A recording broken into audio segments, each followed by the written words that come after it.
another question. Yes, sir. Most of urban ag, there's a running theme because as you well know, African people are disenfranchised, brown people are disenfranchised, poor white people are disenfranchised. And as such, there are two running themes with particularly African farmers. One is to destroy food apartheid, and the other is to create food sovereignty.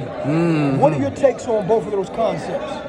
Well, what I love about the question is you pack it with a lot of important terms and values that are not expressed by a lot of my colleagues who are actually in charge of making laws and providing money to folks doing things. But if they don't even understand what you were saying, brother, then we're already behind the 8 ball. So how do we increase the literacy of folks who are supposed to represent us? Right, so I represent 68,000 folk in Northwest Philly, but I also represent 13 million Pennsylvanians, many of whom care about, they may never know what food sovereignty is, but they like the idea of being responsible for their own food systems, knowing that they're not ingesting toxins and chemicals and things the industry promotes that are not good for human growth or even animal life for that matter.